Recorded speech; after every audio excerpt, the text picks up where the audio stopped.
Hello everyone, I am Arvind Soni, your English teacher. Today I am going to start the fourth chapter of course book Eco.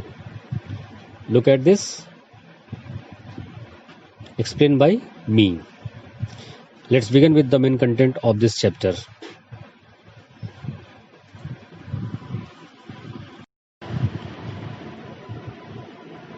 Eco. Chapter 4. Starter. First, Ronu is shouting boo in a large empty hall. What does he hear? Look here, this picture. He is Ronu who is shouting boo. जैसे हम कभी कभी किसी को डराने के लिए चिल्लाते हैं बू ऐसे करके. In a large empty hall what does he hear? एक खाली बड़े कमरे में अगर वो चिल्लाता है तो उसे क्या सुनाई देगा? ऑफ कोर्स हिज इको, उस आवाज की रिफ्लेक्शन फिर से हमें सुनाई देता है. And the second picture is, look here, a mouse is seeing in the mirror. Mickey the rat is standing in front of a mirror. What does he see in it? देखिए, mouse mirror में अपने आप को देख रहा है. Mirror में क्या दिख रहा है? His reflection, प्रतिबिंब. Third, choose the stable words. A. We see our reflection picture in the mirror. Mirror यानी शीशे में हमें क्या दिखाई देता है? पिक्चर और reflection. The correct answer is reflection. B. We hear an echo, a song, when we shout in a large empty hall. जब हम किसी खाली बड़े कमरे में चिल्लाते हैं तो हमें क्या सुनाई देता है? इको या साउंड? Yes, eco. हमारे आवाज का रिफ्लेक्शन कह लीजिए एक तरह से. जो आवाज हम बोलते हैं उस वो आवाज हमें वापस टकरा करके वापस हमारे पास आती है, हमें सुनाई देता है. That is echo. See, when we strike a coin on a carom board and it's come back to the base, we say it slides or rebounds. Carrom तो आप सभी खेलते होंगे. It's a very interesting indoor game. तो जब हम carrom के striker से हिट करते हैं कॉइन को, तो जब वापस वो टकरा कर आती है उसे हम स्लाइड्स बोलते हैं, rebound. The correct answer is rebound. Now we start the main content of this chapter. Read this story and answer the questions that follow. It's a fairy tale, okay? A beautiful fairy called Eco lived all alone among the hills and forests. A beautiful fairy, हम जानते हैं कि fairy means परी. परियां बहुत सुंदर होती हैं. Called Eco, जिसका नाम Eco था, lived all alone among the hills and forests. यानी उस पूरे एरिया यानी पहाड़ी और जंगलों में वो अकेली एक इको रहती थी. सी लव टू टॉक, उसे बात करना बेहद पसंद था. But there was no one to talk to, लेकिन वहाँ उसके अलावा कोई भी दूसरा नहीं था जो उससे बात कर सके. मीन्स जंगल में वो अकेली थी और वो चाहती थी बात करना, बट उसके पास कोई नहीं था. इसलिए सी टॉक टू हरसेल्फ, वो खुद से बात करती थी. सी टोल्ड हरसेल्फ स्टोरीज, खुद को कहानियां सुनाती थी. सी सैंग टू हरसेल्फ, और खुद के लिए वो गाना गाती थी. She like to have a lot of noise around her, और वो अपने आसपास ढेरों आवाज करती थी. मतलब खुद से बात करना, बोलना, चिल्लाना, गाना. इससे क्या होता था कि आसपास नॉइज मीन्स होता है शोर, उसके चारों तरफ शोर हुआ करता था. One day goddess Juno was passing by. Goddess means देवी. Goddess Juno, look here, she is Juno, was passing by. Passing by means होता है वहां से गुजरना, जाना. She saw Eco, उन्होंने इको को देखा. Eco did not stop talking.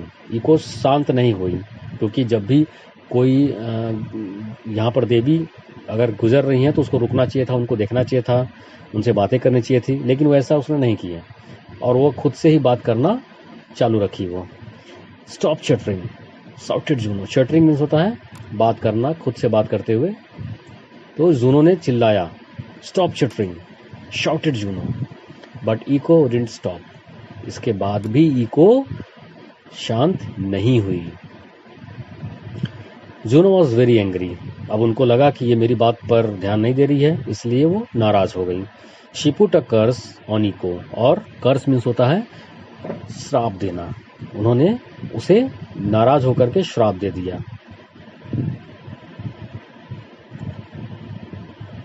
You will never be able to talk again said she. उन्होंने कहा कि आज के बाद तुम कभी बात नहीं कर सकती, बोल नहीं सकती। एट वंस, फिर क्या हुआ? इको बिकेम डम। डम मीन्स होता है गूंगा हो जाना, अनेबल टू स्पीक, कुछ बोलने के लायक न रहना। She tried to talk but no words come out. बार बार कोशिश करती लेकिन मुंह से कोई भी शब्द नहीं निकल रहे थे। She was very unhappy. वो बहुत दुखी हो गई। अनहैप्पी मीन्स होता है अनप्लीज्ड, दुखी हो जाना। क्यों? अगर कोई मान लीजिए उसकी आवाज चली जाए तो नाराज तो होगा ही, दुख होगा ही, क्योंकि बोल सकता था, अब नहीं बोल सकता है। She begged Juno with her eyes. अब वो जूनो से रिक्वेस्ट करने लगी। फॉरगिव मी, मतलब बोल तो सकती नहीं थी, तो आंखों से, यहां देखिए, she begged Juno with her eyes, आंखों से। अब उसे अफसोस हुआ, अब वो गिड़गिड़ाने लगी। फॉरगिव मी, मुझे माफ कर दीजिए, प्लीज। सी सीम टू से her eyes were filled with tears. अब आंखों से ही वो बोल रही है, क्योंकि मुंह से तो बोल नहीं सकती है, बिकॉज सी इज नाउ डम। तो उसने कहा कि मुझे माफ कर दीजिए। Her eyes were filled with tears, उसकी आंखें जो हैं वो आंसू से भर गई। Juno felt sorry for her. Juno को भी एहसास हुआ कि मैंने बहुत जल्दी उसको कर्स कर दिया, श्राप दे दिया। But she could not take back the curse. पहले के ज़माने में जो ऋषि मुनि वगैरह हुआ करते थे, वे अगर किसी को चाहे ब्लेस दे दिए या फिर कर्ज दे दिए, यानी आशीर्वाद या वरदान दे दिए, तो वापस नहीं ले सकते थे। हाँ, लेकिन उसके कह लीजिए इफेक्ट को कम कर सकते थे वो। यहाँ भी ऐसा ही था। But she could not take back the कर्स। अब वो उस कर्ज को वापस नहीं ले सकती। सी टोल्ड इको। उन्होंने इको से कहा, you will not be able to speak first. तुम पहले तो बोल नहीं सकती हो, but if you here a sound you will be able to repeat it. लेकिन अगर तुम किसी की आवाज सुन लोगी तो तुम उस आवाज को रिपीट कर सकती हो, यानी तुम उसको बोल सकती हो। From that day on whenever a sound was made in a deserted place, deserted place का मतलब हो गया a place where no one lives, सुनसान जगह जहां कोई नहीं रहता है।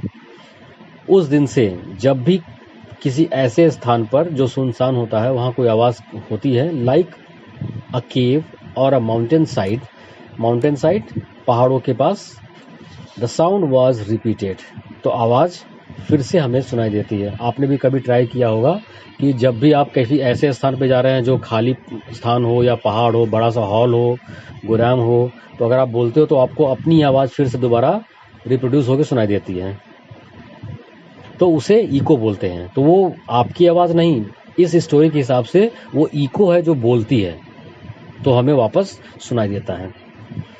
Even now, when you say something in a large empty room or a large rocky open space, you will hear your voice come back to you. और आज भी अगर आप किसी ऐसे बड़े कमरे में, लार्ज एम्प्टी रूम, खाली कमरे में अगर आप बोलते हो तो आपको अपनी आवाज दोबारा सुनाई देती है। या large Rocky open space, Rocky open space का मतलब हो गया खुला स्थान, मतलब चारों तरफ से खुला हो। अगर आप आवाज लगाते हो, चिल्लाते हो, शाउट करते हो, तो आपको आवाज आप थोड़ी देर बाद फिर से सुनाई देता है। You will hear your voice come back to you, it is echo calling back to you.